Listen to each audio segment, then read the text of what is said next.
오늘로써 다니엘서 묵상이 마쳐집니다. 다니엘서 12장 5절에서 13절 말씀으로 지혜 있는 자는 깨달으리라 제목으로 말씀 보겠습니다. 첫째 단락, 예언의 성취가 이루어질 때를 알려줌에 대해서 봅니다. 그때 나 다니엘이 보니 다른 두 사람이 서 있는데 한 사람은 강 이쪽 언덕에 서 있고 다른 한 사람은 강 저쪽 언덕에 서 있었다. 한 사람이 모시옷을 입은 사람 곧 강물 위쪽에 서 있는 사람에게 말하였다. 이런 놀라운 일들이 끝나기까지 얼마나 더 오래 있어야 합니까? 내가 들으니 모시옷을 입고 강물 위쪽에 있는 사람이 그의 오른손과 왼손을 하늘로 쳐들고 영원히 살아계신 분에게 맹세하면서 말하였다. 한 때와 두 때와 반 때가 지나야 한다. 거룩한 백성이 받는 핍박이 끝날 때에 이 모든 일이 다 이루어질 것이다.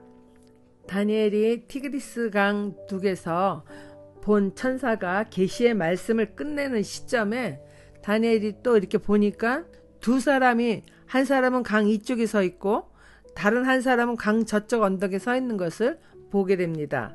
그중 한 사람이 지금껏 마지막 때의 이야기를 해주던 모시옷을 입은 사람에게 이와 같이 놀라운 일들이 끝나기까지 얼마나 더 오래 있어야 하느냐고 묻습니다.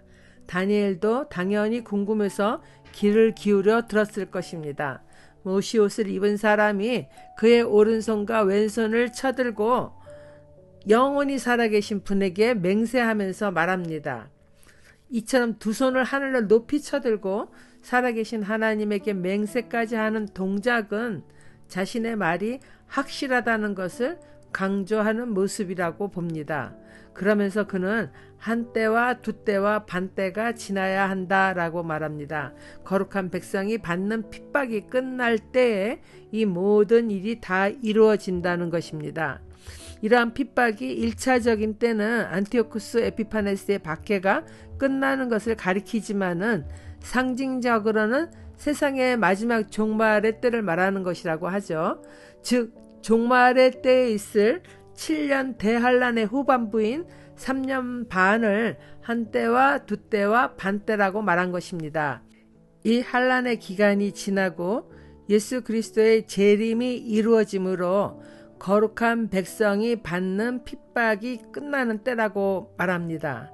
거룩한 백성이라 하면은 일반적으로는 7년 환란을 통과하는 예수 그리스도를 믿는 성도들이라고 말합니다.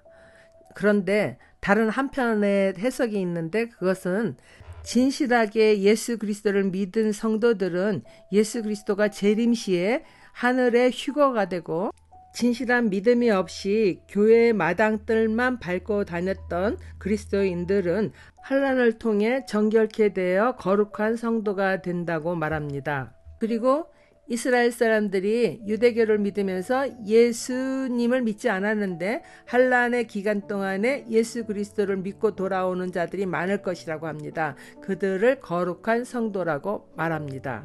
그러나 사실 요즘에 들어 예수 그리스도를 믿는 유대교인들이 기하급수적으로 늘고 있습니다. 데살로니가전서 4장 16절에서 17절 말씀 읽겠습니다. 주님께서 호령과 천사장의 소리와 하나님의 나팔 소리와 함께 친히 하늘로부터 내려오실 것이니 그리스도 안에서 죽은 사람들이 먼저 일어나고 그 다음에 살아남아 있는 우리가 그들과 함께 구름 속으로 이끌려 올라가서 공중에서 주님을 영접할 것입니다. 이리하여 우리가 항상 주님과 함께 있을 것입니다. 그러나 이 모든 것은 그날이 되어야만 확실하게 알 수 있기에 믿는 우리는 오늘을 마지막 날처럼 신실된 믿음으로 최선을 다하여 사는 것이 가장 중요하다고 봅니다. 적용 질문입니다. 하나님의 구원을 이루고자 깨져야 할 나의 권세는 무엇입니까? 마지막 단락, 한정된 고난의 때를 계시하여 주는 것에 대해서 보겠습니다. 나는 듣기는 하였으나 이해할 수가 없어서 물었다. 천사님, 이 모든 일의 결과가 어떠하겠습니까? 그가 말하였다. 다니엘아, 가거라. 이 말씀은 마지막에 올 때까지 은밀하게 간직되고 감추어질 것이다.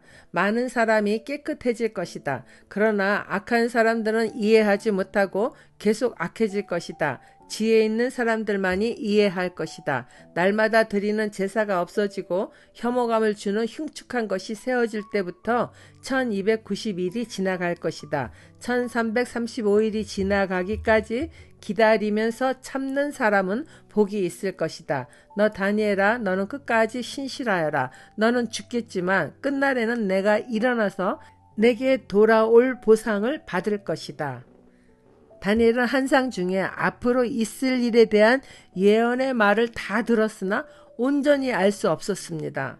그는 천사에게 이 모든 일의 끝날의 결과가 어떠할 것인지를 물으나 천사는 확실한 대답 대신에 마지막 날이 올 때까지 계시의 말씀이 은밀하게 감추어질 것이라고 대답합니다. 예수께서도 그날과 그 시각에 대하여는 아무도 모르며 하늘의 천사들도 모르고 아들도 모르며 오직 하나님 아버지만 아신다 말씀하신 것과 일치합니다. 그러나 그 마지막 날까지 악한 사람들은 그날에 대한 이해를 하지 않으려고 알려고 하지도 않을 것이니 계속 악해질 것이고 지혜 있는 많은 사람은 깨끗해질 것이라고 합니다. 이와 같은 말은 성경에 기록된 마지막 날에 대한 말씀을 믿으며 종말을 인식하며 살아가는 사람들은 결코 함부로 살아갈 수 없으며 구원을 이루기 위한 삶을 살고자 날마다 정한 마음으로 정직하게 살기를 힘쓸 것을 말하는 것이죠. 이어서 1290일이 지나간 뒤 1335일이 지나가기까지 기다리면서 참는 사람은 복이 있을 것이라고 말합니다. 1290일이라는 것은 에피파네스의 박해로 상번제를 드리지 못하게 되고 제우스 신상이 성전 앞에 세워진 날로부터 마카비 혁명으로 에피파네스의 박해가 끝나는 날을 가리키는 것으로 봅니다. 그리고 45일간의 차이가 나는 1335일에 대해서는 해석하기 어려운 난제이지만은 추정하기로는 적그리스도에 의한 핍박이 끝난 뒤 새하늘과 새 땅에 들어가는 기간으로 추측들을 하고 있습니다.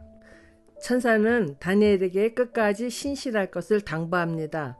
이러한 당부는 예수 그리스도를 믿는 자녀들 모두가 진실된 믿음의 삶을 끝까지 살아내기를 원하시는 하나님의 마음입니다. 적그리스도의 전형인 에피파네스의 박해에도 많은 사람이 믿음을 버리고 배도한 것처럼 마지막 때에 나타난 적그리스도의 박해를 이기지 못하고 배도하는 일들이 일어나는 것에 대한 경각심을 갖게 해주는 말씀이기도 합니다. 끝으로 천사는 다니엘이나 많은 사람들의 육체는 땅에 묻히는 개인적 종말이 누구에게나 오지만은 마지막 날에 무덤 속에 있던 자들도 부활하여 하나님의 상급을 받을 것이라 말합니다. 이러한 마지막 날에 있을 일에 대하여는 다니엘도 완전히 이해하지 못한 채 주요 내용만 기록으로 남겼다고 봅니다. 다니엘 같은 신실한 믿음의 사람도 하나님의 계획을 다 알 수 없는 성경 말씀을 우리가 억지로 정확하게 해석한다는 것은 교만이라고 생각합니다. 다만 다시 오시겠다고 하신 예수님 말씀을 확실히 믿고 새하늘과 새 땅에 들어갈 수 있는 진정한 믿음으로 하루하루 잘 살아내는 것이 우리의 몫이라고 생각합니다. 적용 질문입니다. 요즘 나를 정결하게 연단하는 고난은 무엇입니까? 인생의 끝날 구원받을 것을 믿으며 잘 인내하며 살아가고 있습니까? 기도하겠습니다. 하나님 아버지, 세상은 많은 지식을 터득하고 아는 자를 지혜로운 자라고 말하기도 하지만은 지혜의 근본이신 하나님을 확실히 믿고 구원을 위한 삶을 살아가는 자가 진정 지혜 있는 자라는 것을 믿습니다. 하나님의 말씀이 삶의 지침이 되어 날마다 말씀 따라 인내하며 살아가므로 때가 되면 영원한 하나님 나라에서 영원토록 살아갈 수 있기를 소원합니다. 그러기 위해 날마다 성령으로 충만하게 하시고 순종하는 삶을 살아갈 수 있도록 인도하여 주시길 예수님 이름으로 기도드립니다. 아멘.